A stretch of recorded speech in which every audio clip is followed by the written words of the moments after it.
और अब खबरें देवभूमि की। मुख्यमंत्री पुष्कर सिंह धामी गुरुवार को हरिद्वार पहुंचे और जल भराव से प्रभावित क्षेत्रों का हवाई और नाव से सर्वेक्षण किया। मुख्यमंत्री ने अधिकारियों को आपदा प्रभावित लोगों को जरूरी सामान पहुंचाने के निर्देश दिए। इसके साथ ही सेना ने भी मदद का भरोसा दिलाया है।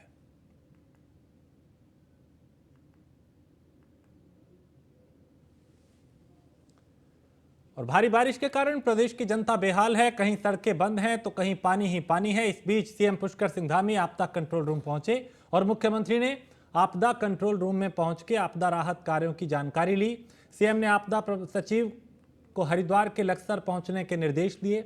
आपदा कंट्रोल रूम में कई विभागों के सचिव भी मौजूद रहे और सीएम ने सभी विभागों के सचिवों से आपदा राहत कार्यों के बारे में जानकारी ली। मुख्यमंत्री ने कहा कि हरिद्वार के साथ ही प्रदेश में जिन भी इलाकों में जल भराव की स्थिति है उन जगहों पे लोगों को फूड पैकेट उपलब्ध कराए जाएं। उन्होंने ये भी कहा कि सभी विभागों से आपदा राहत कार्यों की जानकारी लेने के बाद कहा कि सभी विभाग अलर्ट रहें।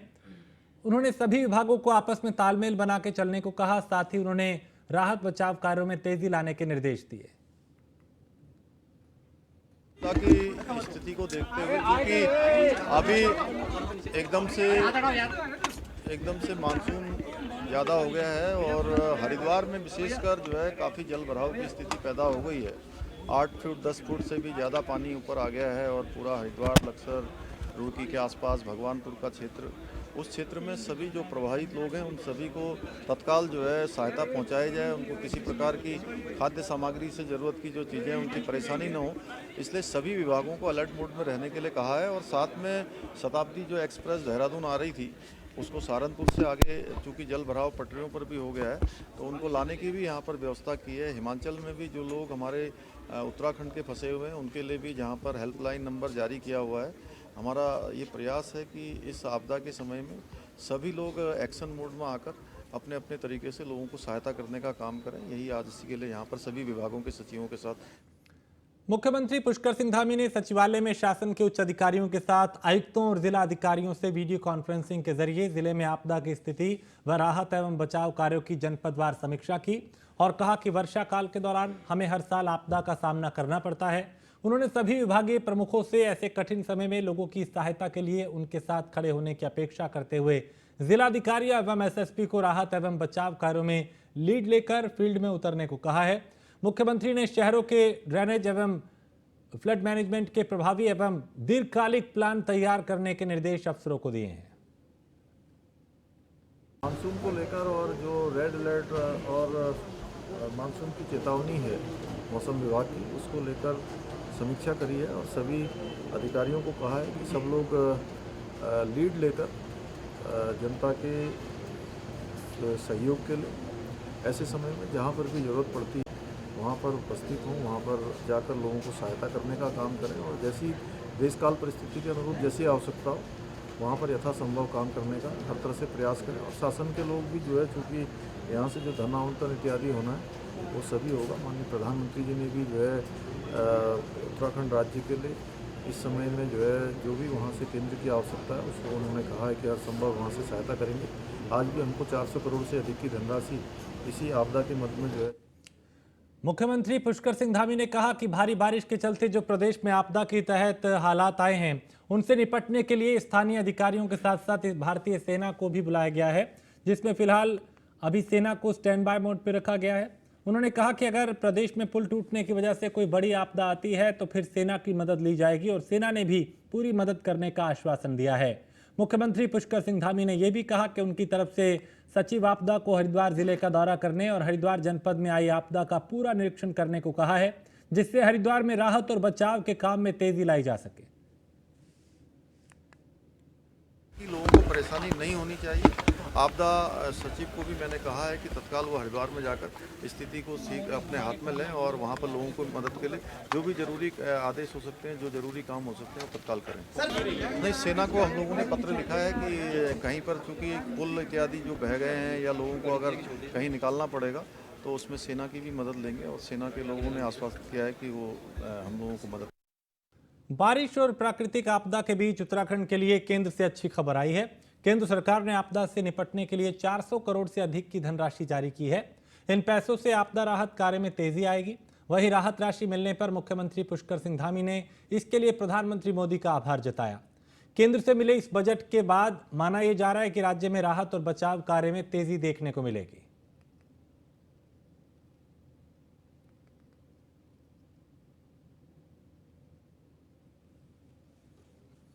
उत्तराखंड के 5 जिलों के लिए येलो अलर्ट जारी किया गया है। मौसम विभाग ने भारी बारिश की संभावना जताई है। देहरादून, पौड़ी और टिहरी के लिए येलो अलर्ट जारी किया गया है।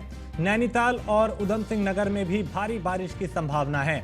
बारिश के बाद राज्य भर में 400 से अधिक छोटे बड़े मार्ग बंद हैं। 503 से अधिक गांवों का संपर्क जिला मुख्यालय से टूट गया है।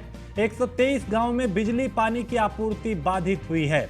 राज्य भर में 50 से अधिक गांवों में संचार सेवा ठप हो चुकी है।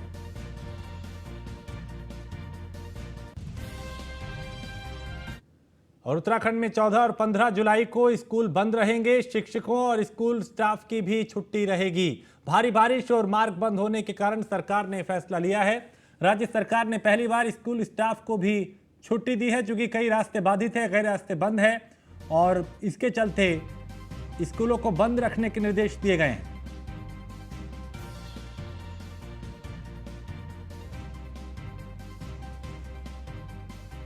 आपदा सचिव डॉक्टर रंजीत कुमार सिन्हा ने हरिद्वार के लक्सर क्षेत्र में आई आपदा को लेकर कहा कि हरिद्वार में बारिश को लेकर पिछले कई साल का रिकॉर्ड टूटा है, जिसमें 24 से 48 घंटे के भीतर 650 मिलीमीटर से ज़्यादा की बारिश हुई है। और आपदा सचिव रंजीत कुमार सिन्हा ने कहा कि इस समय विभाग की तरफ से कोशिश की जा रही है कि आपदा राहत बचाव के काम तेज़ी से किए जाएं। और आपदा सचिव ने कहा कि जो लोग प्रभावित हैं उन लोगों को सुरक्षित स्थानों पर पहुँचाना, उनके लिए खाने पीने की व्यवस्था करने के काम आपदा प्रबंधन विभाग की तरफ से तेजी के साथ किया जा रहा है। उन्होंने ये भी कहा कि एसडीआरएफ के साथ ही एनडीआरएफ की टीमों को हरिद्वार जिले के लिए भेज दिया गया है। आर्मी को भी स्टैंड बाय मोड पर रखा गया है। जरूरत पड़ेगी तो आर्मी की भी मदद ली जाएगी। इस हो रही है मौसम के संबंध में बारिश की, उसमें भी एक क्लियर कट आ रहा है कि हरिद्वार में जो हिस्टोरिकल डेटा है बारिश का इस दौरान लगभग 600% का वेरिएशन है। कल रात में ही 350 से 400 mm की पूरे रात भर में बारिश हुई है और ये लक्सर और रुड़की एरिया में ज़्यादा ये बारिश हुई है और उसके कारण पानी जम गया है। उसके लिए जो भी 2-3 काम अभी हम सबसे इम्पोर्टेंट इसको हमको करना है। एक तो लोगों को जो प्रभावित हैं उनको खाना पहुंचाना, पानी पहुंचाना। दूसरा है जो हटाए जाने की आवश्यकता है जिनको, उनको हटाया जाना।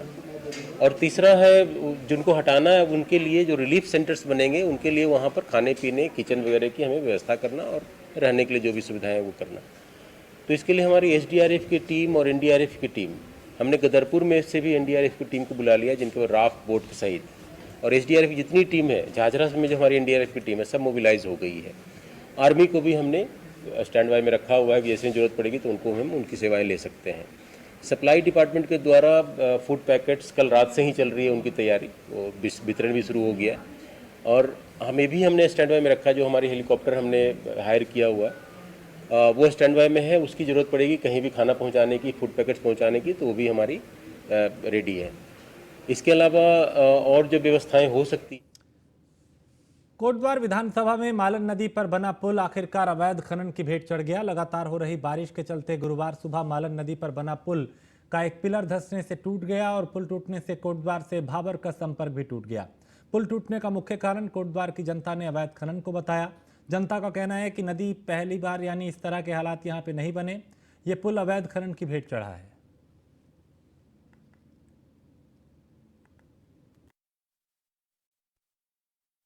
अभी हमारे पास एक अल्टरनेट रूट और भी है, कर्णाश्रम से जो दूसरा रूट है वहाँ से भी आवागमन को थ्रू किया जा रहा है और उस रोड में जहाँ पर कोई किसी को दिक्कत नहीं होगी, कोई भी लोग ऐसा आदमी फंसा नहीं है। तो लगभग ये पुल कितना बजे टूटा, कुछ जानकारी कर दीजिए। लगभग 10-10:15 के करीब जो है पुल टूटा है और जो सूचना प्राप्त हुई है। तो वैकल्पिक मार्ग के लिए कर्णाश्रम में रहेगा। वैकल्पिक मार्ग मैंने बताया कि कर्णाश्रम वाला एक रूट हमारे सामने एक और है, वहाँ से वैकल्पिक मार्ग के माध्यम से यहाँ से उसको थ्रू किया जाएगा। खनन तो इसमें पिछले साल से कोई भी खनन नहीं हुआ है, ऐसा सभी ने देखा भी था। पिछले साल कोटद्वार में कहीं पर खनन नहीं हुआ है, इसमें पिछली बार भी नहीं हुआ था। लेकिन जो कि आप देखिए रहे हैं कि पिछले काफ़ी दिनों से लगातार बरसात हो रही है। आज सुबह भी काफ़ी मोटी बरसात हो रही थी, बहुत ज़्यादा बरसात हुई है, तो इससे बरसात होने के कारण ये संभवतः हुआ है। अभी हमारे पास हमें इस नदी से बहुत ज़्यादा नुकसान हो रहा है और हमारा जो आने जाने का रास्ता टूट गया है, पुल टूट गया है और जो ये सब नुकसान जो हो रहा है, ये नदी की खनन में जो हो रहा है, नन खनन की वजह से हो रहा है। सब खनन जो है, इस खनन की वजह से ही पुल टूटा। इतने सालों में तो पुल बना था ये। हमें तो बहुत परेशानी है बेटे। बच्चे जा रहे हैं, स्कूल जा रहे हैं, बहनें जा रही हैं, बसें जा रही हैं, वहाँ फैक्ट्री जाते हैं काम के लिए, नौकरी करने के लिए, दिहाड़ी पे मजदूरी पे जा रहे हैं। वो लोग क्या करेंगे? उनके लिए तो परेशानी है। इसमें ना कांग्रेस है ना भाजपा, सब बराबर है। जनता हमारे लिए सब बराबर है। ये पुल करने से बाबर की लाइफलाइन ख़त्म हो चुकी है और इससे बहुत ही बाबर का पूरा क्षेत्र कट चुका है अब। ठीक, ये खनन के कारण ही ये पुल होकर वो आज क्षतिग्रस्त हो चुके हैं। और बाबर में ये आगे स्कूल है, हमारी स्कूलों की सारे बच्चे इसी पुल से जाते थे और आज उनका भविष्य अब इस पुल के कारण अंधेरे में। इसके बाद कोई रास्ता नहीं है हमारे स्कूलों को बच्चों को भेजने का। और ये हमारा ये लालडंग, ये सिगड्डी, ये सारे मार्ग कट चुके हैं इससे। और आने वाले समय में अभी बहुत बुरा होगा अभी तो। और यहाँ एक छोटे से ब्रेक के लिए रुकेंगे। ब्रेक के उस पार कुछ और खबरें।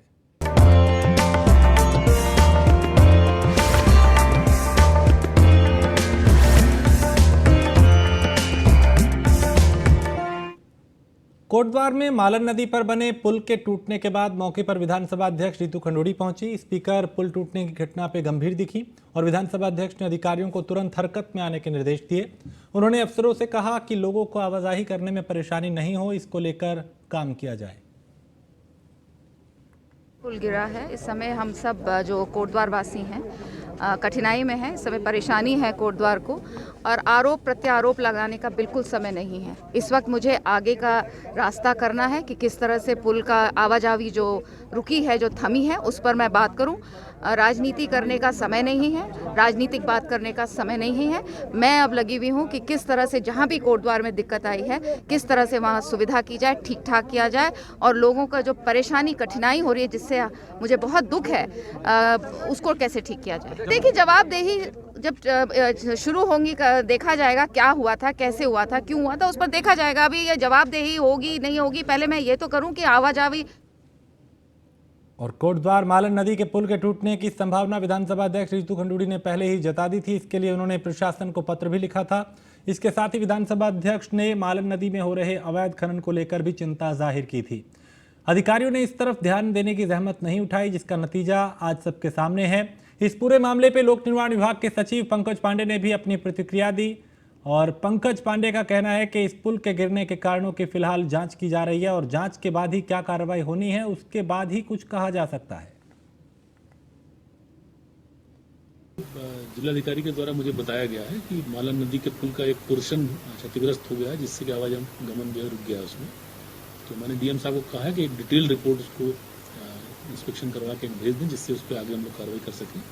इसके अलावा ईएनसी को मैंने कहा है कि वो देख लें कितना पोर्शन उसका ब्रीच हुआ है, जिससे कि अगर वैली ब्रिज लगाना है या कोई और व्यवस्था करनी, ऑल्टरनेटिव कुछ अरेंजमेंट करना है, क्योंकि बारिश हो रही है, तो वो तत्काल किया जा सके, पब्लिक को असुविधा न हो।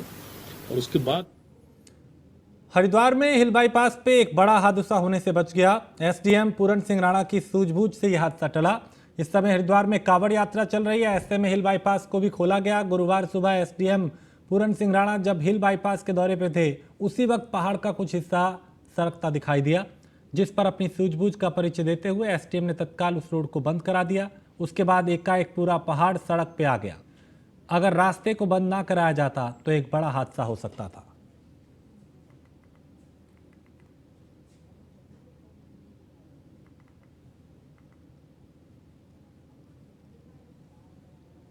कंटिन्यू जैसे कि कल से बारिश हो रही है, तो उससे जगह जगह जलभराव और स्लाइड की शिकायतें सामने आ रही है, जो हमारा हिल बाईपास है, क्योंकि कावड़िया काफ़ी बड़ी मात्रा में यहाँ से पैदल जा रहा है। तो सडनली मौके में देखा कि एक स्लाइडिंग जोन से स्लाइड हो रहा है, तो वहाँ काफ़ी मात्रा में पेड़ भी गिर रहे हैं। तो इमीडिएटली उनको इवैक्यूएट किया गया, सारे कावड़ियों को यहाँ से, और जो सीट इत्यादि आया था और जो पेड़ इत्यादि गिरे थे उनको मौके से रिमूव कर दिया गया है, ताकि किसी प्रकार से कावड़ियों को कोई परेशानी ना हो। और ये भोले की अच्छी कृपा भी रही है कि जिस तरह से स्लाइड हुआ है तो किसी को किसी प्रकार से कोई नुकसान नहीं हुआ है। पे 3-4 स्लाइड जोन्स बने हैं, जो कि हमारी फायर की टीम ने उन जोन्स को अभी के लिए क्लियर करवाया गया है, जिससे कि जो यात्री मनसा देवी मार्ग से वापस आ रहे हैं उनका सुचारू रूप से हम लोग निकासी करवा सकें। अभी के लिए फ़िलहाल क्योंकि हमने जोन को अंडर ऑब्जर्वेशन रखा हुआ है, थोड़ी देर के लिए हम लोग पैदल मार्ग मसूरी टिहरी बाईपास रोड पे क्लब के पास राष्ट्रीय राजमार्ग 707 भूस्खलन होने के बाद बंद हो गया। भूस्खलन के साथ एक बड़ा पेड़ और बिजली का खंभा भी सड़क के बीचों बीच आकर गिर गया, जिससे सड़क बाधित हो गई। सड़क बाधित होने से सड़क के दोनों तरफ वाहनों का लंबा जाम लग गया, जिससे लोगों को कई तरह की परेशानियों का सामना करना पड़ा। और उत्तराखंड समेत उत्तर भारत में आई प्राकृतिक आपदा को लेकर सरकार के साथ साथ भारतीय जनता पार्टी संगठन की तरफ से भी सक्रियता देखने को मिल रही है। उत्तराखंड की बात करें तो 2 दिन पहले पूर्व मुख्यमंत्री पुष्कर सिंह धामी, अगर यहाँ पे बात करें चूंकि मौजूदा मुख्यमंत्री की बात करें तो पुष्कर सिंह धामी ने बीजेपी प्रदेश कार्यालय पहुंच के सरकार व संगठन के बीच सामंजस्य स्थापित कर आपदा से प्रभावित लोगों की मदद करने को लेकर बैठक की थी। और वहीं गुरुवार को बीजेपी प्रदेश प्रभारी दुष्यंत गौतम देहरादून पहुंचे, जहां उन्होंने मीडिया से बात करते हुए कहा, प्रदेश सरकार के द्वारा राज्य में आई प्राकृतिक आपदा से निपटने के लिए बेहतर काम किया जा रहा है। का धन्यवाद करने के लिए भी आया हूं, साथ साथ आगे के लिए हमने कोई ना कोई ऐसी योजना बनाकर यहाँ पर हेल्प केंद्र खोलकर जो लोगों को परेशानी समस्या हो रही है उनका निदान किया जाएगा। भारतीय जनता पार्टी का प्रदेश कार्यालय काम करने जा रहा है। साथ साथ जो केंद्र की तरफ से हमें जो राहत मिली है 417 करोड़ रुपया हमें मिला है, उसको किस प्रकार से कहां पर कुछ लोगों का जिन्होंने अपना एरिया छोड़ा है उनके लिए रहने की व्यवस्था की जाए, किसी को खाने की व्यवस्था है, किसी को सर ढकने की, कपड़े की।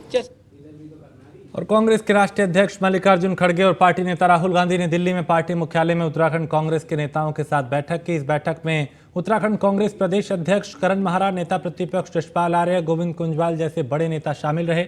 बैठक में निकाय के साथ लोकसभा चुनाव की रणनीति पर मंथन किया गया।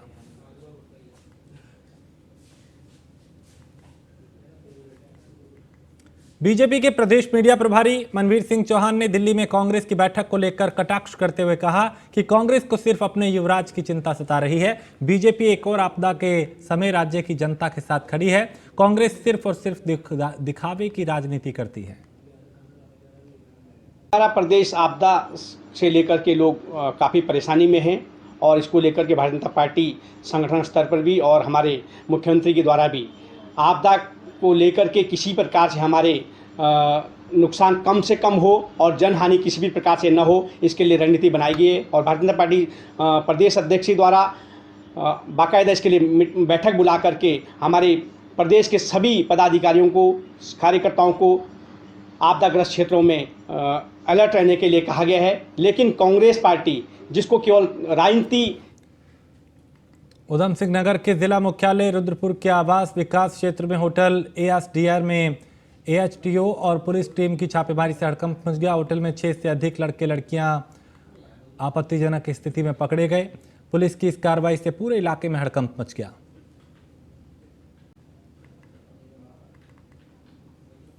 गदरपुर के कुलवंत नगर गांव में 2 पक्षों के बीच मारपीट और गोलीबारी मामले में पुलिस ने दोनों लोगों को यानी दोनों पक्षों के लोगों को गिरफ्तार किया है। और 2 पक्षों की लड़ाई में एक पक्ष ने तमंचे से गोली चलाकर 3 लोगों को गंभीर रूप से घायल कर दिया था, जिस पर मामले का खुलासा करते हुए SP काशीपुर अभय प्रताप सिंह ने कहा कि युवकों की लड़ाई हो गई थी जिसमें अवैध हथियारों से फायरिंग की गई थी। दोनों गाँव के बीच में लड़कियों के आने जाने को लेकर के कुछ विवाद का मामला था, जिसमें पीड़ित ये जो लड़का है भोले, उसके भाई ने तहरीर दी।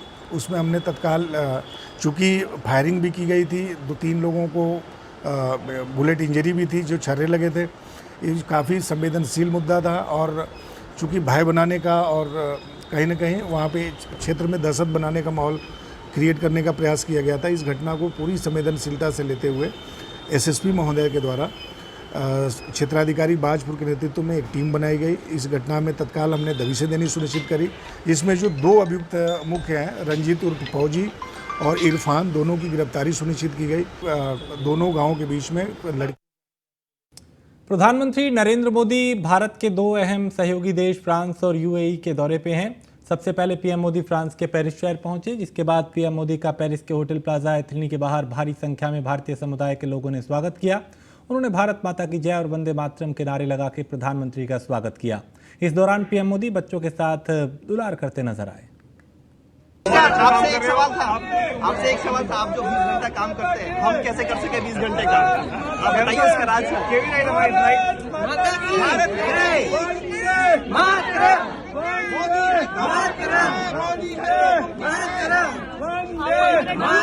प्रधानमंत्री यहाँ पहुंचे तो भारत माता की जय और वंदे मातरम से उनका स्वागत किया गया।